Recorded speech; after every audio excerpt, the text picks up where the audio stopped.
série de mensagens, e essa série, ela tem me deixado com cabelos brancos, eu confesso, porque à medida que a gente vai refletindo sobre esse assunto, sobre esse tema, era até para eu colocar aqui para os irmãos ficarem vendo, mas gravem aí na memória. Instrumentos de redenção. Esse é o tema da nossa série. E eu comecei a refletir sobre esse assunto, Deus começou a falar no meu coração a partir de um livro que eu li essa semana. A temática do livro era mais voltada para aconselhamento pastoral, eu confesso, mas Deus ele foi direcionando meu coração para alguns assuntos e eu decidi trazer para a igreja em forma de série. E a gente vai falar sobre isso esses próximos 3, 4 domingos. Então você que nos visita hoje, é o primeiro episódio da série. Não perca a série completa, né? Maratone todos os domingos até a gente concluir essa série. Eu tenho certeza que vai trazer muita edificação para a sua vida. E o vídeo, ele é proposital.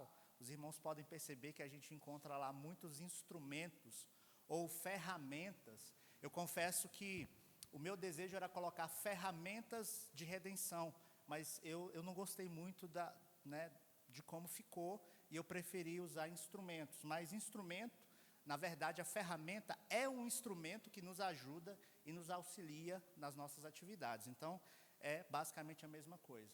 Então, pensando nisso, eu comecei a refletir, né? Você já pensou como seria a vida sem os instrumentos que nós usamos diariamente? Sem as ferramentas que nós usamos diariamente? Eu sei que quando a gente fala ferramenta, a gente lembra de uma caixa com várias chaves, com martelo, com algumas máquinas que nos auxiliam nos nossos trabalhos e afazeres domésticos. Mas a verdade é que uma ferramenta ou um instrumento é um utensílio não só físico, mas ele pode ser também um mecanismo intelectual, virtual, eu diria. Você já parou para pensar como seria a vida se você não tivesse o pacote Office, que é uma excelente ferramenta para te ajudar no seu trabalho? Como seriam os controles da planilha se não existisse planilha? A nossa vida é cercada por instrumentos. Você já parou para pensar a sua vida sem um celular? Hoje em dia, apesar de que boa parte dos irmãos da igreja, a gente já pegou essa fase sem celular, né? Eu me recordo que antigamente a fase do celular era 15 anos, se a família fosse rica, né? Hoje em dia, qualquer criança consegue um celular que fica velho em casa, a gente acaba dando para a criança. Então, é uma ferramenta que nos auxilia bastante. A internet é uma outra ferramenta, queridos, que a gente não consegue mais ver a vida, viver a vida sem ela. E é certo que sem essas ferramentas, a vida seria muito difícil. Agora, você já parou para pensar que Deus, Ele tem um plano, não apenas para a sua vida e para a minha. Ele tem um plano que Ele é muito maior, que visa o estabelecimento do seu reino na terra. Eu sei que durante o evangelismo, a gente fala, né? Deus tem um plano para a sua vida, isso é verdade, Deus tem. Só que esse plano na sua vida é para fazer parte de um plano maior. E esse plano maior, que é o estabelecimento do seu reino aqui na terra, passa pela utilização de ferramentas e de instrumentos. Agora, esses instrumentos são feitos de carne e osso. Esses instrumentos que Deus deseja usar no seu plano, de estabelecer o seu reino, é feito por mim e por você. Deus deseja te usar, Deus deseja me usar como instrumentos para estabelecer o seu reino aqui na terra. Você já se imaginou como um instrumento de Deus? Você já parou para pensar que Deus deseja te usar para a sua glória? Talvez você pense, pastor, mas eu eu não tenho muito que Deus pode usar, eu não falo bem em público, eu não conheço tanto da Bíblia, eu não sei pregar, eu não sei evangelizar. Meus irmãos, Deus deseja te usar, não por causa dos talentos e dons que você tem, mas Deus deseja usar o coração disposto a se colocar à disposição dEle. Então eu queria que você enxergasse essa série, e quando você visse a palavra instrumentos, você lembrasse de si mesmo: eu sou esse instrumento. Eu sou o instrumento que Deus quer usar para transformar a minha casa, a minha família. Eu sou o instrumento que Deus quer usar para transformar o lugar que eu trabalho. Eu sou o instrumento. A gente ora para Deus trazer uma transformação na nossa igreja, na nossa família, muitas vezes, no nosso relacionamento com os nossos pares, no nosso trabalho, muitos conflitos, e você ora, Deus faz alguma coisa. E eu percebo que muitas vezes a resposta de Deus eu vou fazer, mas é através de você. A resposta de Deus para a sua família, para o seu trabalho, para a sua igreja, é você. Não é um pastor melhor, não é um chefe melhor, não são funcionários melhores, mas a mudança que você precisa que Deus faça na sua vida, ela vai acontecer através da sua vida. Você é esse instrumento de Deus. Dessa maneira, queridos, sabendo agora que nós somos esse instrumento que Deus deseja usar para a sua glória, eu quero refletir a partir da palavra de Deus, a partir da vida de grandes homens e mulheres que foram instrumentos de Deus, que foram usados por Deus para a sua glória, e que geraram uma transformação no lugar que Deus os colocou. Eu quero começar a partir da vida de João Batista, um grande homem de Deus, e por que não dizer, um grande instrumento de Deus, usado para preparar o caminho do Messias.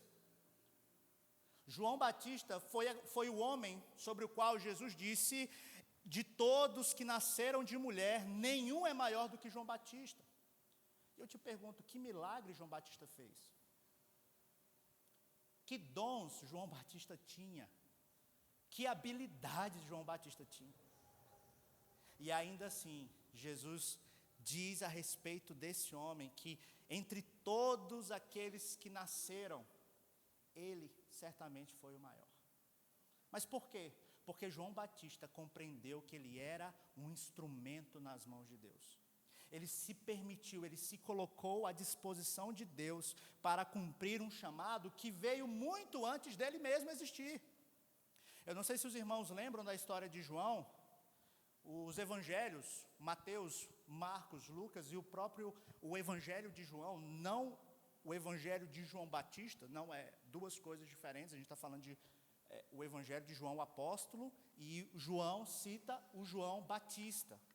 E é importante a gente fazer algumas considerações. A primeira é que Batista não era o sobrenome dele. Eu não sei se você parou para pensar nisso, mas João Batista não é igual Hernandes Viana. Batista era um adjetivo, era por causa do que ele fazia.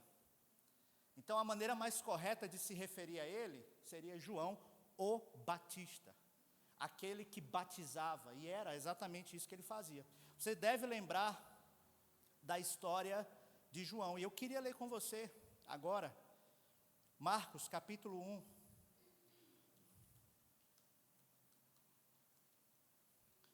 Eu farei a leitura a partir do verso 1 até o verso 9.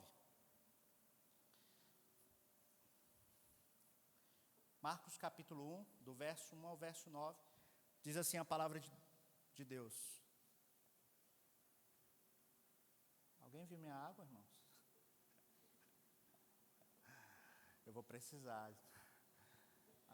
Alguém sequestrou minha água aqui.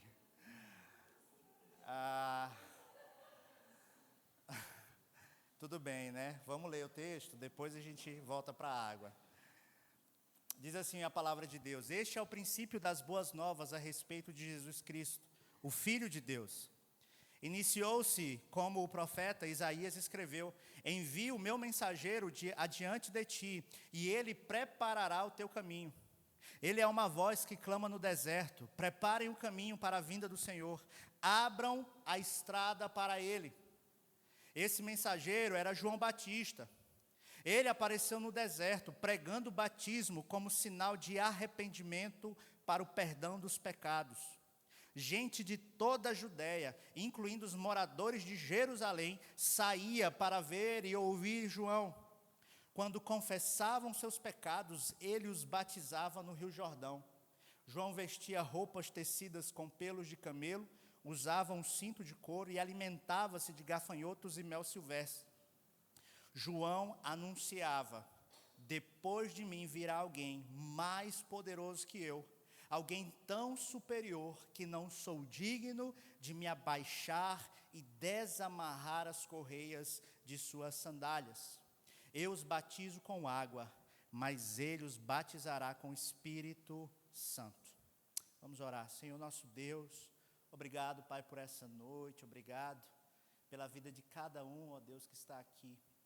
Que possamos, ó Deus, aprender da Tua palavra e sermos motivados a ser instrumentos nas Tuas mãos. Instrumentos de glória, instrumentos para a Tua glória. Instrumentos que glorificam ao Teu nome, que cumprem o chamado de Deus para as nossas vidas, ó Deus. Esse é o nosso desejo. Usa-nos, Pai, em nome de Jesus. Amém. Os irmãos devem lembrar a respeito do nascimento de João. O nascimento de João tem algumas particularidades que há algumas semelhanças com o próprio nascimento de Jesus. João, os seus pais eram Zacarias, um profeta, um sacerdote, na verdade, e Isabel, sua esposa. Zacarias, um belo dia, estava no templo servindo a Deus, quando um anjo, o anjo Gabriel, apareceu para ele e disse: olha, você vai ter um filho. E Zacarias, num primeiro momento, duvidou. E por causa disso, por causa da sua dúvida, e a sua dúvida, sinceramente, não era sem motivo. Afinal de contas, a sua idade era avançada, a sua esposa era estéril. E também alguns historiadores dizem que ela era idosa já. E num primeiro momento, Zacarias duvidou. E por causa da sua dúvida, ele ficou mudo. Mas 6 meses depois, sua esposa estava grávida. A promessa foi cumprida. O anjo anunciou e cumpriu. E durante a sua gravidez, Zacarias, ele profetiza algo a respeito de João. E ele diz que João, e a gente encontra esse relato lá em Lucas capítulo 1, Zacarias diz que João seria grande diante do Senhor e cheio do Espírito Santo desde o ventre materno. E que João iria converter muito dos filhos de Israel ao Senhor. Só que essa profecia que Zacarias faz aqui, pouco tempo antes do nascimento de João, não foi a primeira. Isaías havia profetizado a respeito da vinda de alguém que iria preparar o caminho do Senhor. Malaquias havia profetizado a respeito de alguém que viria para preparar o caminho do Senhor. E agora, isso está se cumprindo. A partir daqui, irmãos, a gente já consegue enxergar uma aplicação. A aplicação é o seguinte, que Deus nos escolhe muito antes do nosso nascimento. Deus, Ele te conhece, Ele me conhece, antes mesmo dos seus pais darem o seu nome. Eu me recordo do Salmo 139, que Davi diz: Senhor, Tu me sondas e me conheces, sabes quando me assento, quando me levanto. O Senhor sabe tudo a meu respeito. Ainda quando eu era substância informe, o Senhor já me conhecia. Isso quer dizer que Deus te escolheu, Deus me escolheu, antes mesmo do nosso nascimento, para ser instrumento nas mãos dEle. Assim como Ele escolheu João, assim como Deus escolhe João, não por causa das habilidades de João, veja que é uma profecia que acontece muito tempo antes do nascimento de João, mas Deus o escolheu para a sua glória.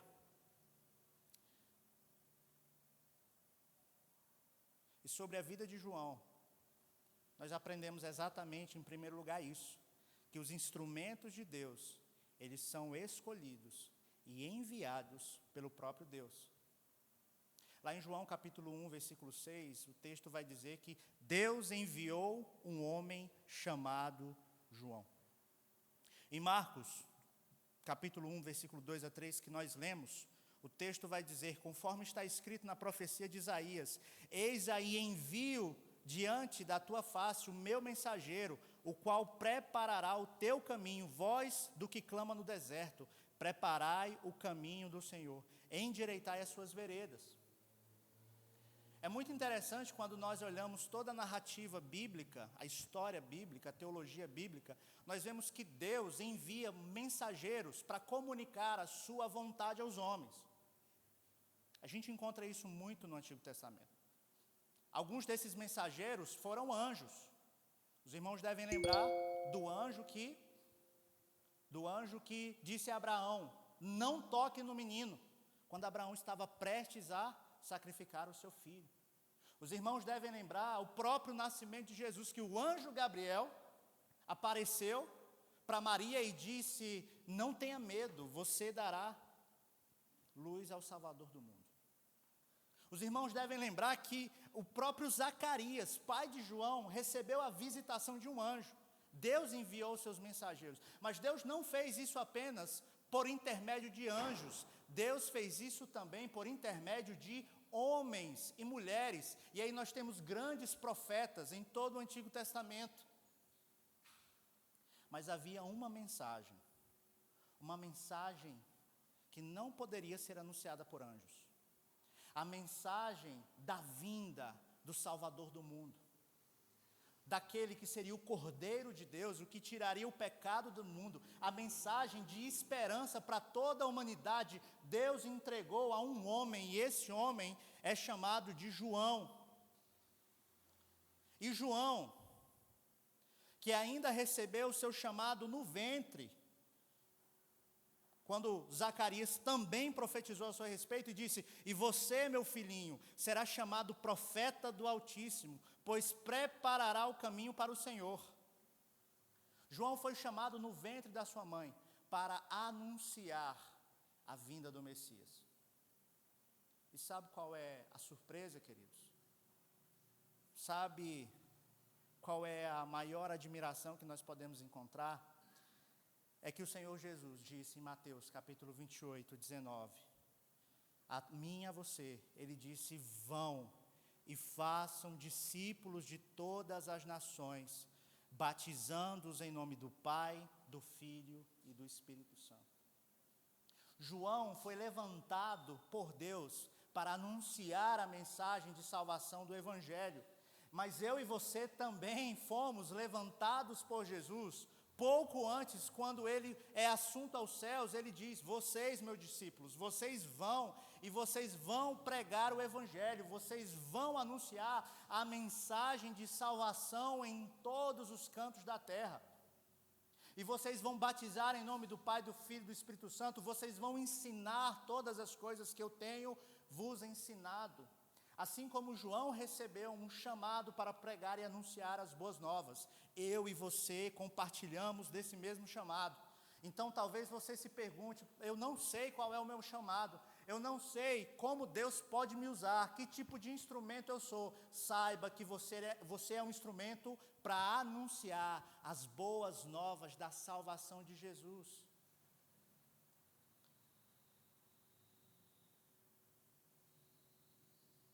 E agora nós desfrutamos da presença do Espírito Santo em nós, nos capacitando, nos orientando, nos guiando em toda a verdade. Então, lembre-se disso. Você, a semelhança de João, você é um instrumento de Deus para anunciar as boas novas da salvação. E o texto que nós lemos em Marcos capítulo 1, versículo 2, 3, vai citar que João, a profecia diz a seu respeito: preparai o caminho e endireitai as suas veredas. Para pensar um pouco. João, ele foi chamado por Deus para preparar um caminho. E eu e você também fomos chamados por Deus para preparar esse caminho. Mas o que é preparar o caminho, queridos? Era muito comum, naquela época, os reis, quando conquistavam um território que era distante, e eles conquistavam, muitas das vezes os reis não estavam nessas batalhas, e eles queriam, agora que o território foi conquistado, eles precisavam ir lá. Antes do rei ir, ele enviava um mensageiro. De maneira mais específica, ele enviava um tipo de engenheiro de estradas. Porque o rei, ele não queria ter dificuldades para chegar nesse lugar. Ele queria que os vales fossem aterrados. O rei queria que as colinas e as montanhas fossem aplanadas, que os caminhos tortuosos fossem endireitados, para facilitar o seu trajeto. Isso acontecia. Assim também é o chamado de João. E não é à toa que o profeta Isaías, ele vai dizer que esse mensageiro que viria, que seria o precursor do Senhor Jesus, ele iria fazer com que os vales fossem aterrados, que os montes e as colinas fossem nivelados, que as curvas fossem endireitadas e que os lugares acidentados fossem aplanados. Ou seja, a missão de João era preparar todas as coisas para que o Messias viesse e cumprisse a sua obra. Essa é a mesma missão que nós temos hoje em dia. Sabe por quê, queridos? Porque esses terrenos que são acidentados, esses montes que precisam ser nivelados, esses vales que precisam ser aterrados, são o nosso coração. Esses caminhos tortuosos são os nossos corações, que muitas das vezes estão distantes de Deus, distante da vontade de Deus. E o desejo de Deus para mim e para você é que a gente possa aplanar, que a gente possa preparar o caminho para o Senhor Jesus. Talvez você diga, pastor, mas eu já sou salvo, eu já encontrei Jesus, eu tenho o Espírito Santo morando em mim. E eu te pergunto, como anda então o teu coração? Será que esse lugar é um lugar que se compromete em ser um lugar agradável à presença de Deus? E João vem para pregar uma mensagem, a mensagem de arrependimento para a remissão de pecados. Muitas vezes, queridos, o nosso coração precisa ser aplanado, o nosso coração precisa ser nivelado. Os caminhos tortuosos da nossa vida precisam ser aplanados. Deus deseja isso dos seus instrumentos. Imagina você, eu não sei se os irmãos já tiveram essa experiência de usar um instrumento que não estava em condições de ser usado. O irmão Ronaldo ali, com certeza, nessas aventuras dele na terra, certamente ele tem muito cuidado com seus instrumentos, porque ele sabe que um instrumento bem afiado, bem guardado, bem cuidado, vai ajudá-lo no seu propósito. Assim também Deus deseja que eu e você sejamos instrumentos bem cuidados, instrumentos que sirvam para ajudá-lo, para cumprir o plano que ele tem de estabelecer o seu reino na terra. E eu te pergunto, que tipo de instrumento você é? Será que existem vales na sua vida que precisam ser aplanados? Será que existem caminhos tortuosos na sua vida que precisam ser endireitados?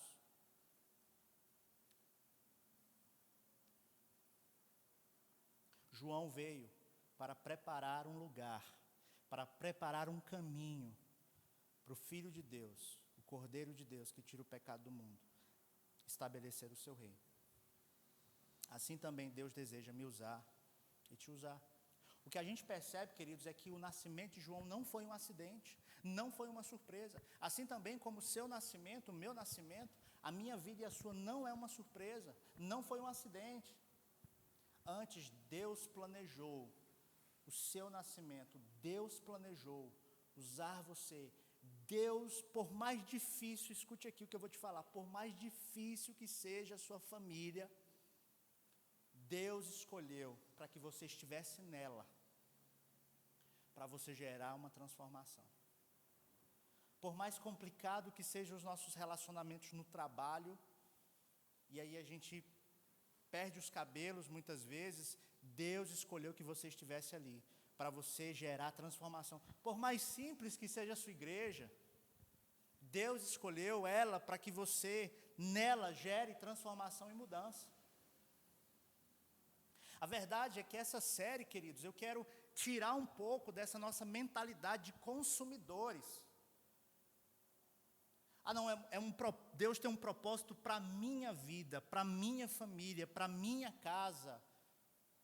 E a gente não se coloca nas mãos de Deus e diz assim: Senhor, usa-me conforme a tua vontade, segundo o teu querer, para cumprir os teus propósitos, onde quer que seja. A gente quer um plano VIP, a gente quer ter um acesso igual no aeroporto, os clientes Platinum, Gold, à direita, o restante à esquerda. Eu quero o Platinum, Gold, Mastercard, eu quero... E o propósito é que a gente enxergue que nós somos instrumentos para ser usado em qualquer... Para pensar, um instrumento não decide em que terra que ele vai ser usado, né, irmão Ronaldo? Assim também, por mais difícil que seja sua família, por mais simples que seja a sua igreja, por mais complicado que seja seus relacionamentos no trabalho, esse é o campo que Deus deseja trabalhar. E quem é que Ele vai usar? O seu chefe? Não. Seus colegas? Não. Você. Qual o seu papel? Dizer: Senhor, eis-me aqui, usa-me conforme a tua vontade. E João, então, começa o seu ministério. A palavra de Deus diz que ele cresce no deserto, até se apresentar à nação de Israel. E era muito comum, João era filho de um sacerdote. Um sacerdote só poderia começar o seu ministério a partir de 30 anos de idade. Antes disso, ele não teria voz em Israel. Então, João cresce no deserto, ele cresce cheio do Espírito Santo, ele começa a anunciar uma mensagem simples. João não foi para o seminário. João não tinha pedigree, eu diria. Pelo contrário, o texto vai dizer, inclusive é difícil entrar na nossa mente, né, que João se vestia de pele de camelo, que ele comia mel silvestre e se alimentava também de umas coisas estranhas. Aí você começa a pensar, mas o que o texto quer dizer é que ele era um homem simples, um homem que não estava nem aí para as belezas do mundo, para o favor que o mundo tinha para dar. Ele era um homem que se preocupava tão somente em cumprir o propósito que Deus estabeleceu na sua vida. Em segundo lugar, os instrumentos sabem exatamente o seu lugar. Em João capítulo 3, e eu fui trazendo, queridos, alguns relatos dos evangelhos, para a gente poder compreender mais a respeito da vida de João. Em João capítulo 3, a gente vê o seguinte relato. Diz que os discípulos de João foram falar com ele. Eles disseram: Rabi, o homem que o Senhor encontrou no outro lado do Rio Jordão, aquele de quem o Senhor deu testemunho, também está batizando. Todos vão até ele. João respondeu: ninguém pode receber coisa alguma, a menos que lhe seja concedida do céu. Vocês sabem que eu lhes disse claramente: eu não sou o Cristo. Eu estou aqui apenas para preparar o caminho para ele. Ele deve se tornar cada vez maior e eu cada vez menor, ou de uma forma mais comum que a gente deve conhecer, convém que ele cresça e eu diminua. Olha que interessante, queridos, João começa o seu ministério. O ápice do ministério de João é o batismo de Jesus. Jesus então é batizado, a gente tem aquele momento em que a Trindade é revelada, o Espírito Santo desce sobre Jesus, os céus se abrem e em uma voz diz: este é o meu Filho amado, em que eu tenho muito prazer. Jesus começa o seu ministério, e o que acontece com João? Basicamente, o ministério de Jesus começa a crescer, e o ministério de João começa a diminuir. Porque qual era a mensagem de João? Este é o Cordeiro de Deus, que tira o pecado do mundo. João tinha os seus discípulos. Quando os discípulos ouviam que Jesus era o Cordeiro de Deus, que Jesus era o Messias que haveria de vir, o que os discípulos de João faziam? Deixavam João e iam seguir Jesus. Ou seja, o ministério de João cada vez mais ia diminuindo. E o ministério de Jesus cada vez mais ia crescendo. Agora chegou o momento em que Jesus sai da Galileia e vai para a Judéia. Agora nós temos os dois ministérios próximos geograficamente, o ministério de Jesus, o ministério de João. Os discípulos de João, com inveja e com ciúme do crescimento de Jesus, vão até João e dizem: Rabi, o homem que o Senhor encontrou. Veja que as palavras elas são intencionais. Rabi, o homem que o Senhor encontrou. Os discípulos de João falando para ele: aquele que o Senhor deu testemunho. Em outras palavras, Rabi, aquele que você batizou. E a gente tem essa imagem de, imagina o seu batismo. Certamente o seu batismo não aconteceu por meio de um pastor. E a nossa tendência é sempre entender que o pastor é maior do que a ovelha. É uma coisa que está na nossa cabeça, que eu falei hoje de manhã que não é verdade, não existe isso. Mas na cultura daquela época também, se você é batizado por alguém, aquele alguém que batiza é maior do que você. E os discípulos de João estavam inconformados com isso. Falavam: mestre, você o encontrou, você deu testemunho. Qual seria a atitude de João? Qual seria a sua atitude nessa hora? Qual seria a minha atitude? Provavelmente a gente teria o nosso ego ferido. Provavelmente a gente iria sentir um desconforto. Poxa, verdade, eu tinha tantos seguidores e agora boa parte deles está indo ao encontro de Jesus. Mas não foi o que João fez. João deixou claro desde o início: eu não sou o Cristo. Em outras palavras, o que João estava dizendo: eu sou apenas um instrumento. E eu estou muito feliz, e eu estou muito bem, obrigado. Convém que ele cresça e eu diminua. Convém que o ministério dele cresça e que o meu diminua. Convém que o nome dele cresça e que o meu desapareça. Nos dias de hoje, talvez alguém poderia dizer: João, a sua igreja ela está tão mirrada. A igreja de Jesus, olha, agora eles compraram um prédio, agora já são 2 cultos. A gente sabe como o homem tem o ego ferido por causa dos bens, do seu nome. Mas não João. João se alegrava com o noivo.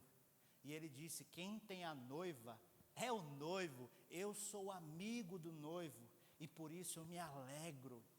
João compreendeu que o seu propósito de ser um instrumento era de fazer com que o nome dele crescesse. O seu propósito de vida não é engrandecer o seu nome, não é ter o seu nome conhecido, mas o teu propósito de vida é refletir esse nome, que é um nome que está sobre todo nome, é um nome poderoso, é um nome maravilhoso, que as pessoas esqueçam o seu nome e que lembrem do Deus que você serve. Eu vejo, queridos, que a gente gosta dessa frase: convém que ele cresça. E nós, inclusive cantamos que ele cresça, eu diminua. Tem um hino também, trazendo a arca. E que diminua eu, para que tu cresças, Senhor. Só que essa é a primeira parte da frase de João: convém que ele cresça. A gente não tem dificuldade de reconhecer isso, mas a segunda parte, eu vejo que a gente erra muito. Que diminua eu, ou melhor, que eu diminua. Parece que isso agora, não, tudo bem, Jesus pode crescer, mas agora isso está tocando na minha carne, isso está ferindo o meu ego. E a gente está numa sociedade cercada pela idolatria do ego, onde fingir ser, fingir ter, é mais importante, é mais fundamental do que realmente ser alguma coisa. E aí você vê muita gente que não é nada, que não tem nada, mas que quer ter, e mostra que tem, mas que não tem. por causa do ego, por causa da idolatria, por causa do antropocentrismo, por causa da egolatria, e é o homem no centro, é a gente o tempo todo. A igreja tem acordado e tem percebido que muitos hinos não têm glorificado a Deus, mas têm glorificado o homem e têm rejeitado esses hinos, graças a Deus, porque essa é a frase da minha vida e da sua. Convém que ele cresça e eu diminua. Convém não apenas que ele cresça, mas que a vontade dele cresça na minha vida e que a minha diminua. Convém que os desejos de Deus cresçam na minha vida, que os planos de Deus cresçam, que os propósitos de Deus cresçam, que a minha vontade diminua, que o meu desejo o meu autocuidado, desejo de autoproteção, o meu desejo de mostrar ser mais do que eu realmente sou, que isso diminua. É aquilo que Jesus fala, quem quiser vir após mim, negue-se a si mesmo, tome a sua cruz e me siga. Tomar a cruz é dizer, convém que ele cresça e eu diminua, que eu e você possamos entender isso, como instrumentos de Deus. Nós temos uma função apenas, de glorificar ao nosso Pai, e fazê-lo conhecido, torná-lo o seu nome grande. Pastor, como é que eu faço isso? Eu não nasci para ser pastor, eu nasci para pregar. Faça isso sendo um homem de Deus, uma mulher de Deus, um marido que ama a sua esposa, uma esposa que ama o seu marido. Faça isso sendo um filho que honra os seus pais, um bom profissional no seu local de trabalho. Glorifique a Deus por meio das suas ações. Dedique ao Senhor os melhores anos da sua vida. Não pense que, nesse momento eu tenho que cuidar de mim, e quando a vida passar e eu estiver nos meus últimos dias, eu volto para os caminhos do Senhor. Não pense isso. Entregue o seu coração, converta o seu coração agora. Diga como João, convém que ele cresça e eu diminua. É tão tal que João vai dizer, olha, eu não sou digno de sequer desatar as suas sandálias. João era muito convicto, queridos, muito convicto do propósito que Deus tinha na vida dele. Ele não queria ser nada mais do que isso, e nada menos.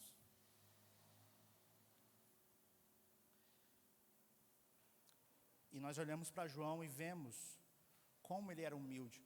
Mas um terceiro aspecto que nós encontramos na vida de João é que ele era um instrumento de Deus corajoso. E por ser corajoso, por ser comprometido com a verdade de Deus, com a mensagem de Deus, com aquilo que Deus o entregou, ele perdeu a sua própria vida. Se a gente olhasse para o ministério de João, que ministério fracassado. Surgiu, seu ministério durou ali quase 2 anos e foi decapitado. E por que ele foi decapitado? Porque ele denunciou o pecado de Herodes, um tetrarca da Galileia, um governador da Galileia, que tinha uma vida com a esposa do seu irmão, Herodias. E João anunciava isso e falava na cara dele, até que ele foi preso. E um belo dia, a filha de Herodias fez uma dança sensual para o rei Herodes. O rei Herodes disse, eu te dou o que você quiser. E Herodias influenciou sua filha ao dizer que queria a cabeça de João, e a cabeça de João então foi decapitada. Um outro evento muito forte na vida de João foi quando, diante dos fariseus, diante dos saduceus, e ele pregando o arrependimento para a remissão de pecados, ele disse abertamente, raça de víboras, exclamou, quem os convenceu a fugir da ira que está por vir? O que João me ensina, o que João pode nos ensinar, é que todas as vezes que nós somos instrumentos de Deus, comprometidos com a verdade, comprometidos com o nosso chamado, nós devemos ser corajosos. E porque tem muita gente que é chamado por Deus, e sabe que Deus tem chamado para fazer algo, e fica, não, eu não vou, não é a hora. Não, eu não tenho coragem. Irmãos, tenha coragem. Se Deus está te chamando para fazer algo, faça, sem medo, mesmo que isso custe a sua própria vida. Mas honre a Deus, honre o compromisso que Deus tem entregado à sua vida. João, ele continua na sua missão. Ele viveu no deserto. Ele tomou os votos de Nazireu. Ele viveu seus dias com um propósito específico. As suas roupas, a sua dieta era simples. Ele não estava carregado com os cuidados e desejos do mundo. Embora sua vida pudesse parecer extrema para a maioria de nós, mas ele escolheu obedecer o chamado que Deus tinha na sua vida. Ele disse sim ao chamado de Deus na sua vida. E a pergunta que eu te faço essa noite: você está disposto a dizer sim ao chamado de Deus na sua vida, de servi-lo, de se colocar à disposição para ser um instrumento nas suas mãos? Eu quero, queridos, que você reflita o quanto que você tem vivido para si mesmo, o quanto que você tem lutado pelos seus sonhos, o quanto que você tem buscado o melhor para você e para a sua família. Continue fazendo isso, mas o quanto que você tem pensado nos sonhos de Deus sobre a sua vida, nos propósitos de Deus para a sua família, o quanto que Deus é importante para você. Eu quero que você agora não saia do centro, e essa é a mensagem do Evangelho, é tirar você do centro e colocar Cristo, porque quando João diz, convém que ele cresça, João está afirmando duas coisas sobre Cristo: a sua supremacia, ou seja, Jesus é a pessoa mais importante, e João está afirmando a sua centralidade, ou seja, Jesus é o centro da vida, Jesus é aquele que guia os meus pensamentos, é aquele que guia as minhas conversas, é o propósito, é a razão da minha vida, é Jesus. Eu te pergunto, esse é o propósito da sua vida? Porque, queridos, certamente o propósito da sua vida é muito maior do que viver, se formar, ter uma família, ter filhos e morrer. O propósito de Deus para a sua vida é ser usado por Ele, para ser um instrumento em suas mãos, para glorificar a Deus com a sua vida, para dizer sim para o chamado de Deus para a sua vida, e para dizer não para você mesmo. Como o apóstolo Paulo disse, eu estou crucificado com Cristo, e esse viver que eu tenho agora na carne, eu vivo pela fé no Filho de Deus que me amou e a si mesmo se entregou por mim. Jesus, ele foi em direção a uma cruz para me salvar, para te salvar, para que a gente andasse em novidade de vida, para que a gente tivesse esperança, para que a gente pudesse acordar todas as manhãs feliz, mesmo em meio às dificuldades da vida, mesmo em meio às provações, porque Deus é o nosso refúgio, Deus é a nossa fortaleza. O pecado que nos tornava escravos, nós fomos libertos do pecado, queridos. Jesus nos libertou, Jesus nos deu um novo caminho. Ele disse, eu sou o caminho, a verdade e a vida. Não existe vida fora de Jesus. O que existe são apenas flashes de vida, que as pessoas acham que podem se apegar como vida. Nós fomos chamados para dizer sim ao chamado de Deus para a minha vida e para a sua. Assim como é impossível, queridos, viver a vida sem os instrumentos diários que nos auxiliam nas mais diversas tarefas, é impossível ver a transformação no mundo sem a mão de Deus, usando homens e mulheres como seus instrumentos de redenção. João não terceirizou o seu chamado.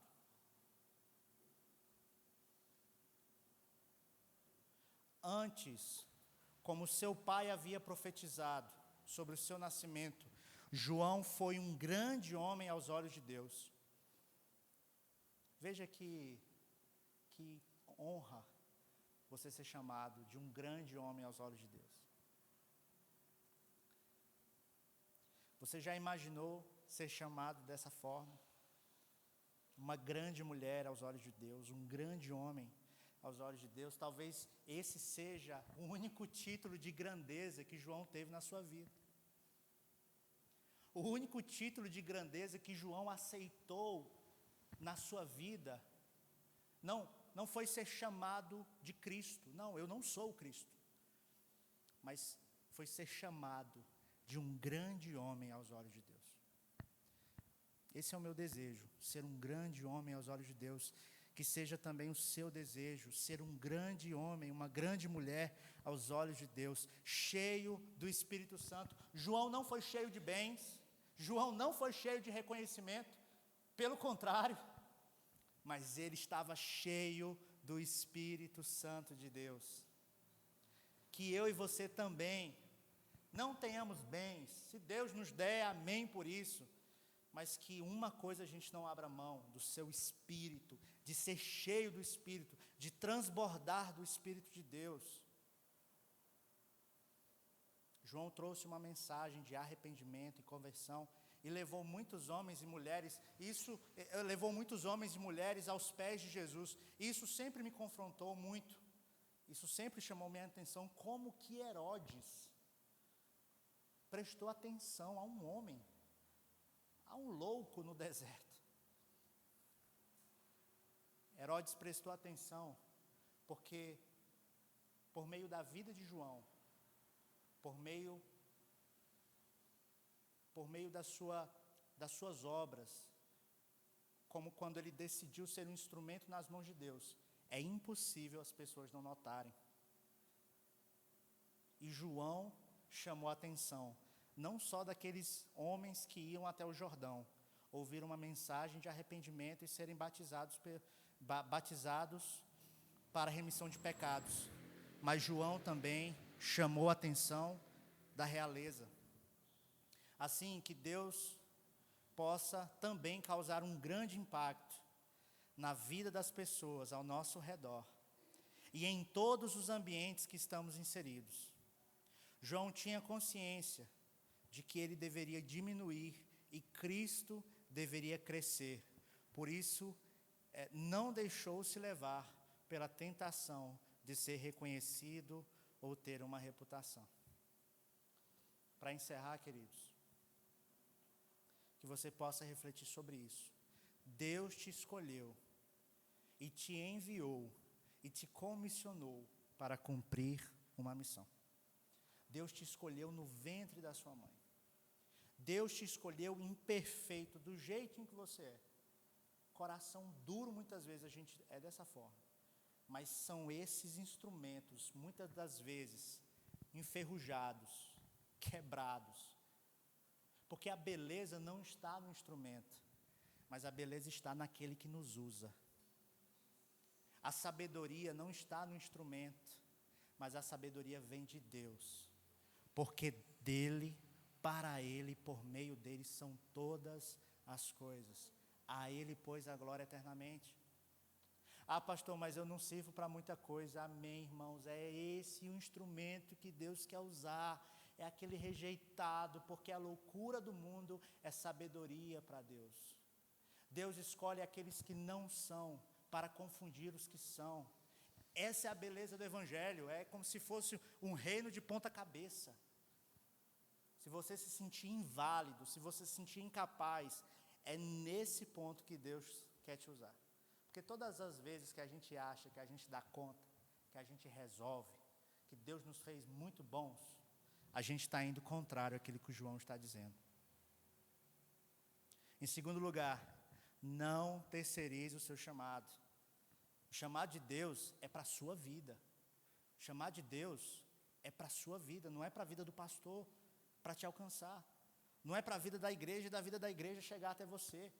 Não tem como terceirizar isso. A gente terceiriza a limpeza da nossa casa, a gente terceiriza a limpeza da nossa piscina, mas o chamado que Deus tem para a minha vida e para a sua é individual, requer um comprometimento pessoal. Terceiro lugar, João causou grande impacto, desde os mais simples, ele foi um homem de coragem, que não abriu mão de seu chamado nem mesmo para poupar a sua própria vida. E por último lugar, que Jesus cresça na sua vida e que você diminua cada vez mais. Amém? Que Deus abençoe sua vida. Que essa semana você possa refletir sobre a vida de João. Refletir sobre o que verdadeiramente importa. Refletir sobre o chamado de Deus na sua vida. E eu te desafio a orar, inclusive. Senhor, talvez o chamado de Deus para a sua vida não esteja muito claro. Talvez você precise de um tempo de oração. Mas diga, Senhor, eis-me aqui. Usa-me conforme o teu querer para fazer tudo aquilo que o Senhor precisa que seja feito. Lembre-se que a mudança que você deseja ver no mundo, em qualquer mundo, a começar dentro de casa, começa por você. Assuma a sua responsabilidade e viva uma vida glorificando a Deus. Amém? Feche os seus olhos, eu quero orar pela sua vida.